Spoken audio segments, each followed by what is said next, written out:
Hello everyone! In today's video, we'll be talking about avoidance as a lifestyle. Are you an avoidant?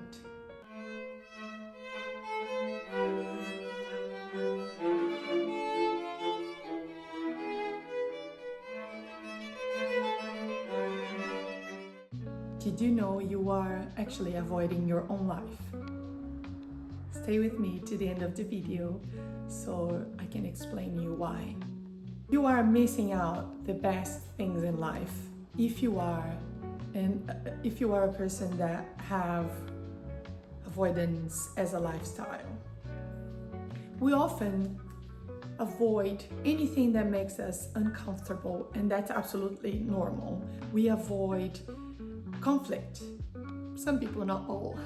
We avoid uncomfortable emotions such as sadness, fear, anger. We avoid difficult places, difficult situations. We avoid challenge. We avoid conflicts.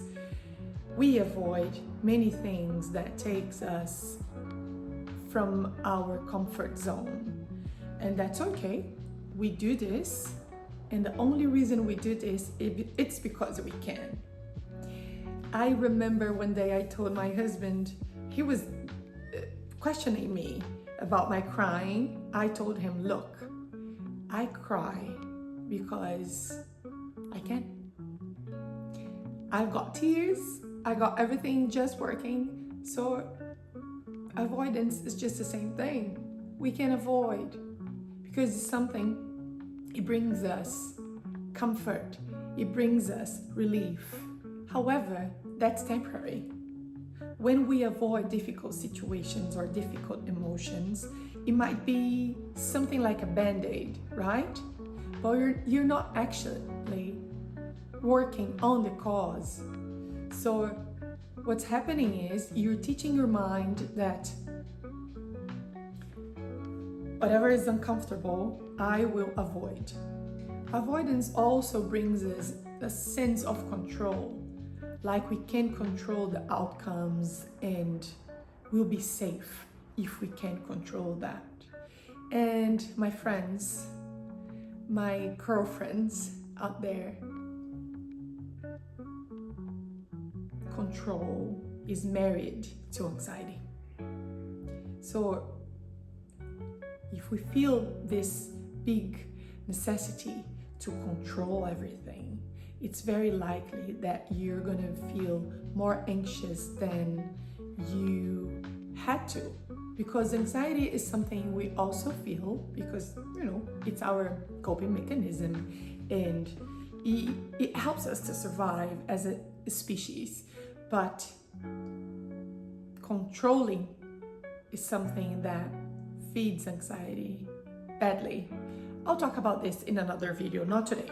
But it's all connected, avoidance, anxiety, control. Anyway, don't mind me. I'm a little bit cuckoo. But in my defense, I believe we all are a little bit cuckoo. And as a counselor, I can relate so much to everything that goes on inside of a person that is not feeling their best selves and they're suffering with their anxiety, depression, and big emotions that are taking the best out of them. So this is me. I feel for you, my sisters and brothers. I'll give you an example that explains avoidance in a very practical manner. Imagine that you are always nervous to talk to your boss and you feel this knot in your stomach every time you need to talk to your boss. And in reality, we need to talk to our bosses every now and then. Some people that have avoidance as a lifestyle, they would do anything in their power to avoid the uncomfortableness. Is that a word? Uncomfortable feelings when they have to talk to the boss. And although that might bring immediate relief, in the long run, what this is doing is holding you back from improving your work and maybe even getting a promotion. Because at some point, you will have to show your boss that you are up for a promotion. And often, if not the only way, we need to talk to our boss. So by avoiding today the uncomfortable feelings, the nervousness, I'll feel at peace immediately. I'll feel safe. But then maybe in 2 years that you are so ready for that promotion that you worked so hard for, you're not able to talk to your boss. Now, this is a very practical and simple example that we can apply in our lives. Avoidance also prevents us from getting stronger, wiser, resilient, smarter. And when we use this as a lifestyle, we will end up not feeling anything. And this is a sort of a pathology, right? When we become numb. And also that leads to depression because we don't care about anything and we have no meaning, no purpose. We have no reason to live anymore because we don't feel. And one very important thing is the feelings box, the emotions box in our brain, our amygdala. It doesn't distinct feelings, good feelings or bad feelings. They are all in the same place. The ability to feel lives in the same place in our brain. So by avoiding all uncomfortable situations, all big bad feelings we have, sadness, anger, disappointment, frustration, disgust, fear, we might down to the road, down to the path of not feeling the big feelings that are good for us, like love and excitement and passion, happiness. Sometimes we have those big feelings about a person or an event that is about to happen, and we lose the ability to feel, we lose the ability to connect, to be open, to be brave. We lose all of that because all we want to do is to avoid. And at the end of the day, our body will understand, our mind will understand that anything that is a big feeling, I should avoid. It's not for me. And it's so sad when I listen to a person saying, oh, I would never go in a boat. What we're doing here is we are not living the life fully, at full capacity, in abundance.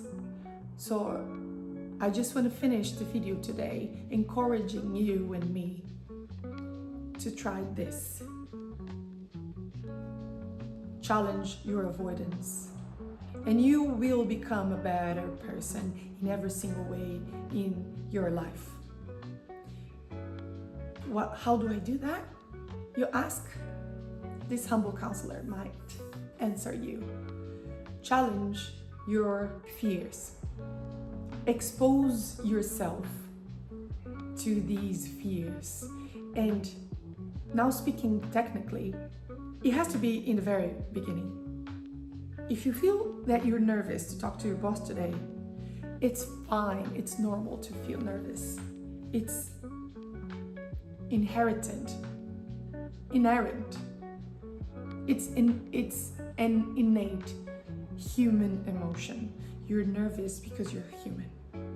There's nothing you can do about this. You're human. So feeling the nervousness is not wrong. There's nothing wrong with you. You should be able to feel nervous and anxious and afraid of talking to your boss. However, since the very first beginning, in the early stages, I encourage you to challenge that. Go talk to your boss and trick your mind, challenge your mind, show your mind that you are the boss. Your mind is part of you, but you're bigger than that. You can rule your mind. you were designed to rule your mind. So go talk to your boss. Go nervous, that's fine. You might even express that verbally. Boss, I'm nervous, but I'm gonna talk to you today. And this is how you defeat anxiety, depression, loneliness in your life. Because anxiety is actually us putting in place all the avoidance techniques that we design, we draw, we develop since we are little. So challenge your avoidance, challenge yourself, expose yourself to your fears. Maybe you have fed your avoidant self for too long. And in this case, you might have to talk to somebody, to a therapist that will help you to overcome this. I want you to be able to feel and to care, because these gives meaning to our lives. It makes us more relatable and connected to the people around us, and happier and healthier too. So I think I went crazy. Let me see if I read all my notes. I think that's it. I know I came out very strong, but I am a big advocate for us to challenge our fears. And if you keep watching the videos, that might give you the tools and techniques to help you improve your warrior within. I hope that was helpful today, and I really hope to see you here next time. Please subscribe to this very channel so we can be together more often. Ciao. Okay, what a crazy, crazy lady.